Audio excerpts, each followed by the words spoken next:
अच्छा हाथ नहीं रहे, गोली बाहर हो गई। 3 गोली बची, कोई बात नहीं, 3 गोली 3 का तो उठा बैठी ना करो भैया, गोली लग रही है, आप गोली लाके तो बताओ आ जाए, कोई बात नहीं। आओ साले यार तो प्रभु 2 बची, 2 गोली झोली में बंद है, कोई बात नहीं। आओ साले यार तो तुम प्रभु एक बची, बहुत जगह की विश्व, कोई बात नहीं। अगर गोली न लगी तो एक कुंदा से मारूंगा। आओ साले यार क्या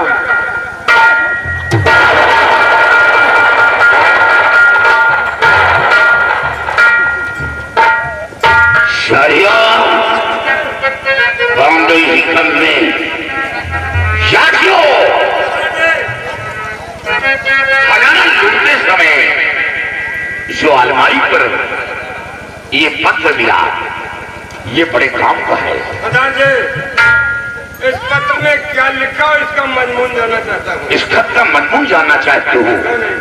इस खत के जरिए मालूम पड़ा कि वो लड़का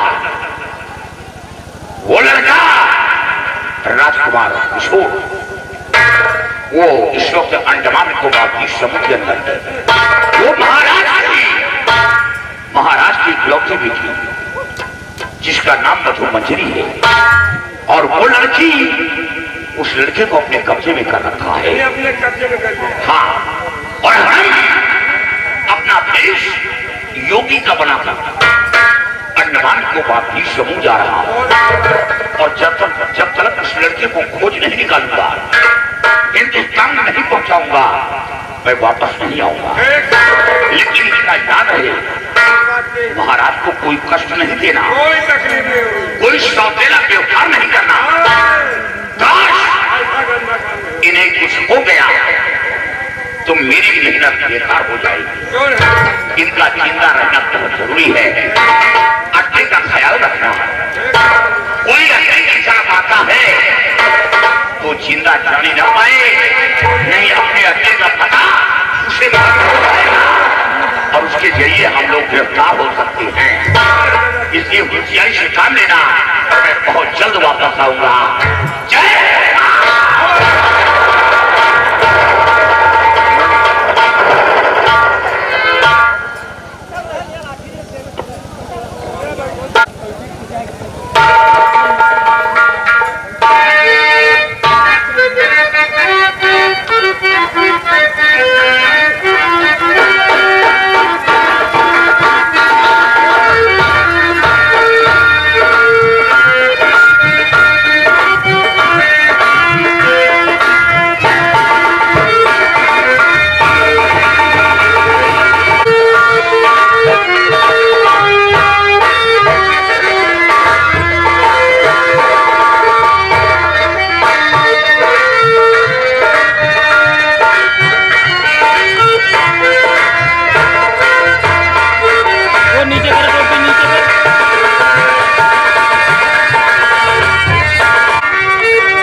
तो खत्म है।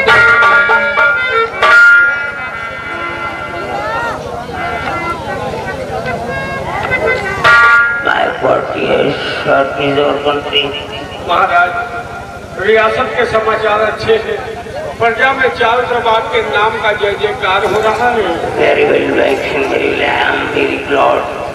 जिस मुल्क की प्रजा खुश होती वहाँ का सेंसर इसको पता, प्रजा की सारी खुशियाँ सेंसर पर डिपेंड किया करती हैं। इसलिए महकमे सेक्शन दे रहा, ऑलवेज हमारी गरीब की देखभाल करते रहो और उनके दुखों में अपना हाथ बटाते रहो, ये मेरा फर्ज है। और साथ ही हमारे देश के अंदर कोई हिंदुस्तानी फिक्स नहीं आना चाहिए। मैं हिंदुस्तानियों पर भरोसे नहीं करता हूँ। हिंदुस्तानी कुछ लोग ऐसे होते हैं कि जिस पत्तल में खाते उसी में सुराख करने की कोशिश किया करते हैं। इसलिए मैं उन लोगों पर विश्वास नहीं करता हूँ। और हमारे यहाँ कोई गरीब यतीम है और परेशानी में है तो उसकी परेशानियों को जरूर दूर किया जाए, वो मायूस लौटने ना पाए।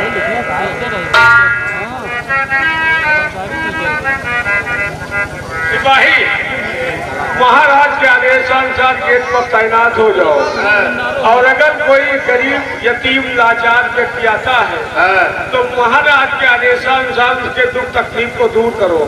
और दूसरी बात, अगर कोई हिंदुस्तानी अपने अंडमान देश में आने की कोशिश करता है तो उस हरामखोर को सीमा पर शूट कर दो। तुरंत देर नहीं लग जाओ गेट पर, जो है निश्चित करने से।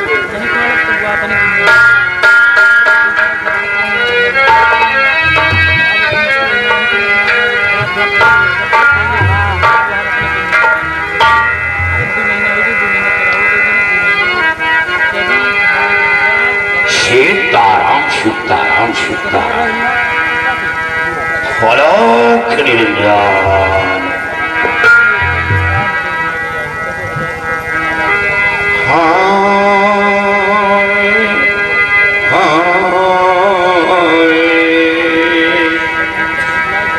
और सारी दुनिया का तमाशा, सारी दुनिया का तमाशा एक खावे पंचा, सारी दुनिया का तमाशा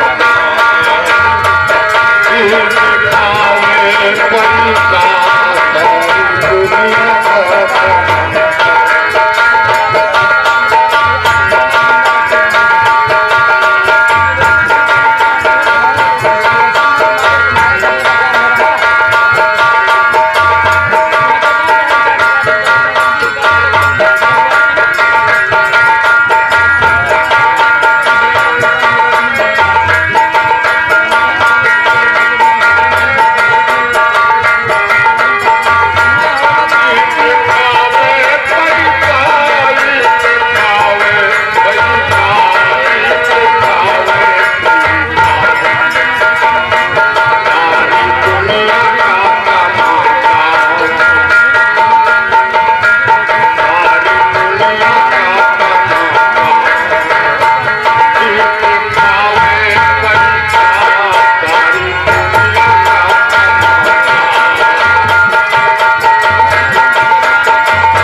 आपके रूपरेखा को देख करके मेरे को आभास हो रहा है कि साक्षात मेरे पैलेस में प्रभु का आयरबल हो गया हो।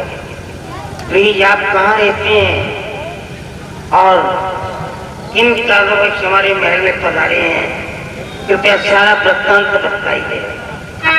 महाराज, मेरा हाथ कहाँ सो रहा है?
जब तुम हिंदुस्तानी है तो हमारे इलाके में आने की गलती कैसे कर दिया, जबकि मैं हिंदुस्तानियों को नहीं आने देता हूँ।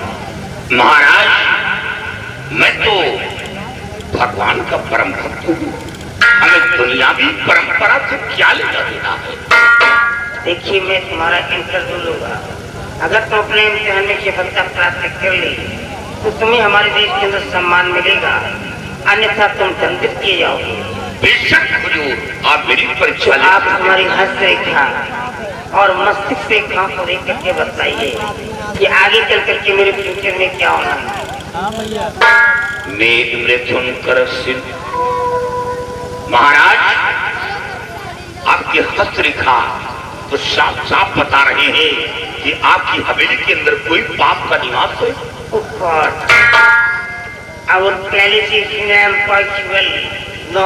वो पाप अपना घर बना रखा है। मैंने आज तक किसी गरीब को परेशान नहीं किया, तो हमारे में भी पाप का निवास कैसे? आप ये बताइए कि निवारण कैसे होगा, आप ये बताइए। अगर इस बात से, इस ग्रह से बचना चाहते हैं, हाँ, तो आप हवन करवाएं। I know this not only. ये हवन क्या होती है? वर्शिप। ठीक है, हम सारी लाभार्थियों को एकत्रित करवा दूंगा, बट हमारे महल का जो भी चिन्ह है वो निकल जाना चाहिए। बिल्कुल, हवन करने से आपकी हवेली के अंदर जो पाप का निवास है उससे आप मुक्ति पा जाएंगे। I believe you, my God. I believe you. Hello, हमारी बेटी अपने ऐसे पैलेस में प्रभु के दर्शनार्थ हेतु धन्य हो जाएगी। ले जाओ वहीं पे, यहाँ हमारी बेटी वहीं पहुँचाओ और हमारी बेटी इनके दर्शन करेगी और साथ ही वहीं पे इनके भोजन की व्यवस्था भी कर दो, ताकि ऐसे भोजन की व्यवस्था करो कि इंडिया जाने के बाद हमारी बुलाना न करे, हमारी प्रशंसा करे, आभार दिला दो कि ऑनवाल नहीं इसके अंदर ऐसा भोजन नसीब हुआ है। और आप कितने दिनों तक मेरे यहाँ रहना चाहते हैं बेशक रह सकते हैं। बड़ी बड़ी बिल्डिंग हॉल गार्डन वापस कर सकते हैं, किसी की कोई परमिशन की आवश्यकता नहीं है। I promise to you, my God. Okay. Now we go to any please.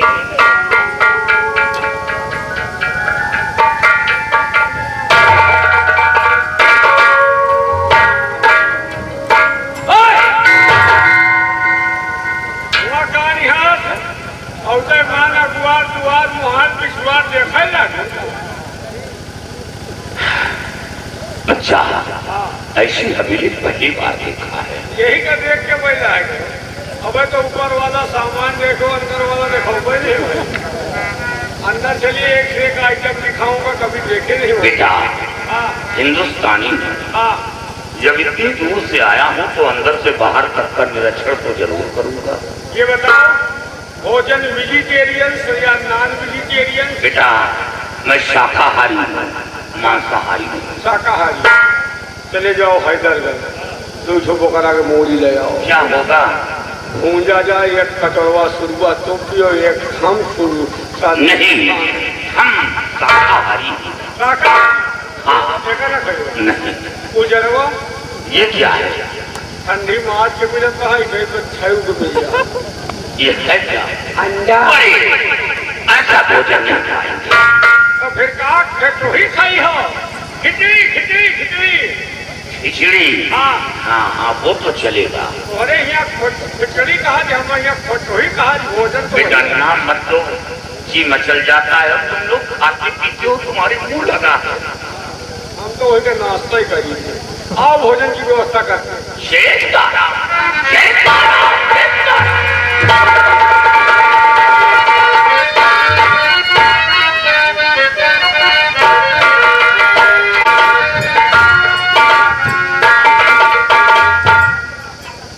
क्या बात है, कितने बहुत खुश नजर आ रहे हैं। खुशी की बात है। क्या बात है? आज भगवान के परम भक्त मुनिराज बाबा जी आए, आपके पिताजी ने दर्शन किए, हुक्म दिया कि हमारी बेटी को दर्शन कराओ। कहाँ है मुनिराज? आप बैठिए। बाबा को बुला ले, बहुत बढ़िया बुलावे कहा जाए, वह बिल का बनाई साला है दोखी, पूछा पछोर नहीं न चाबो दाब लाग है तो खुदे पियला चला आवा। देखो सारे के जैसे बाली काटे वाला भूत निहार रहा है, वह देखो सारी ये खवटिया नया बना। आज जब तो सैया तक चले आए तो देवगारों गा किया आओ आ बाबा एकदम खवटिया ने।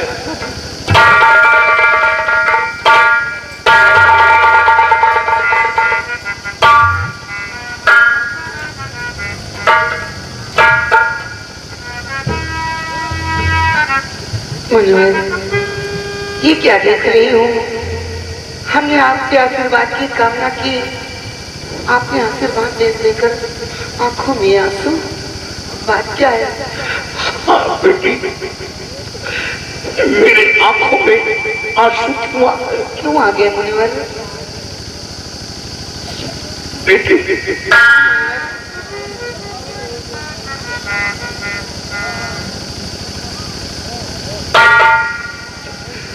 बेटी, क्या ये दरबारी को यहाँ से कुछ देर के लिए हटा सकती हो?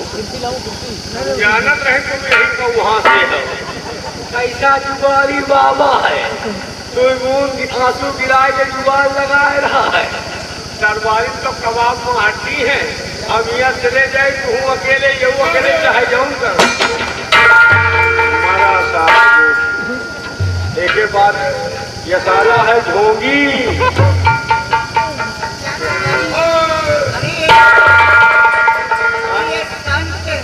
संत नहीं अब केवल लंठा है। मनमा राम बगल में छुरी मौका पावे काटे मरे दियो। राजकुमारी हमका भेजो, हमका साथे रखे रहो, धोखा हो सकत है। अगर कौनो बात हो गई तो महाराज को मैं क्या जवाब दूंगा?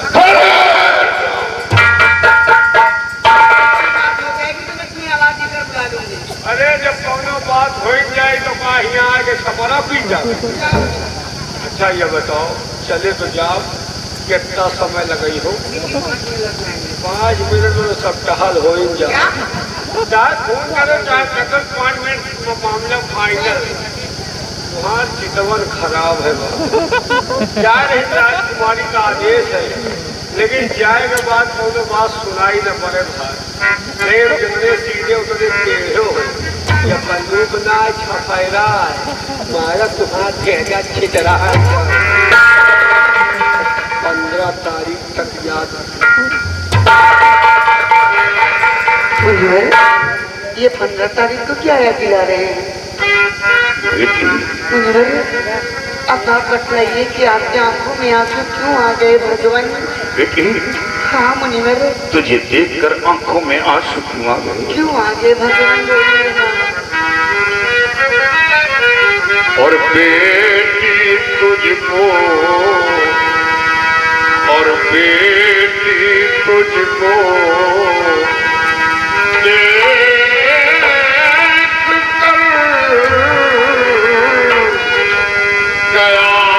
सकल दुखे।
जब हमारी शादी ही नहीं हुई है तो मेरे माँ का सिंदूर कौन हो सकता है?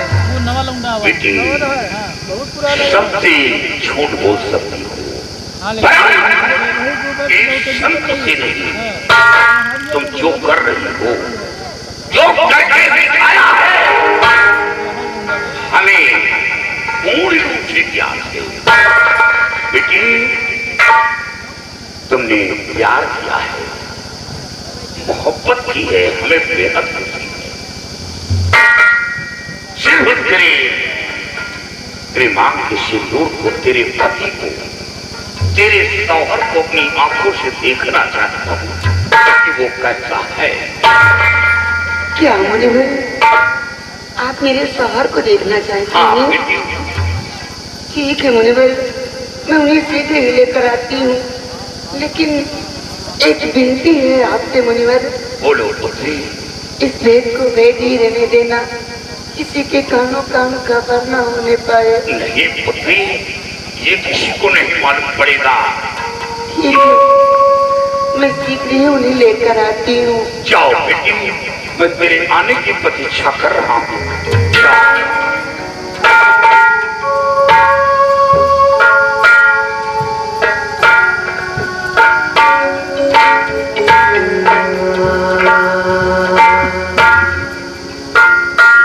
मुनिवर, यही है मेरे मांग के सिंदूर।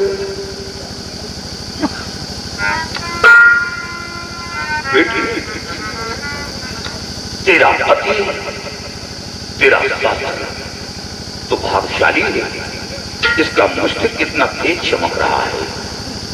तो बेटी नेक है, तेरे ऊपर ईश्वर का आशीर्वाद है जो तेरे लाइफ में तुझे ऐसा हस्बैंड मिला। लेकिन तुम दोनों को देख कर तो हमें बेहद खुशी है, लेकिन बेटी रोना भी आता। किस लिए मुनिवर? बेटी, 1 हफ्ते हो गए, कई राजाओं के हाथ गया, अलग जगाया, भोजन का सवाल किया। भोजन तो क्या, जल भी देना बिना नहीं समझती, भला बुरा कहकर धक्के मारकर बाहर कर देते। 1 हफ्ते से भोजन नहीं पाए, चला नहीं जा रहा, दम लबों पर आ रहा है पुत्री। संसार में इतने निर्दयी लोग हैं, एक मुट्ठी भिक्षा और संतों को भोजन नहीं देते। बेटी, ये बात मत करो, इतने निर्दयी हैं कि देखते हैं आंख से, लेकिन फिर भी उनकी आंखें फूट है। लेकिन मेरी नहीं टूटेंगे मुनिवर, आपने मुझे बेटी कहा है ना, मैं बेटी होने का फर्ज निभाऊंगी। आज मैं आपके लिए अपने हाथों से भोजन बना कर लाऊंगी। बेटी के हाथ में कभी भोजन नहीं पाया। ठीक है मुनिवर, आप मेरे शौहर से बात कीजिए और तब तक मैं आपके लिए भोजन बना कर लाती हूँ। ठीक है पुत्री।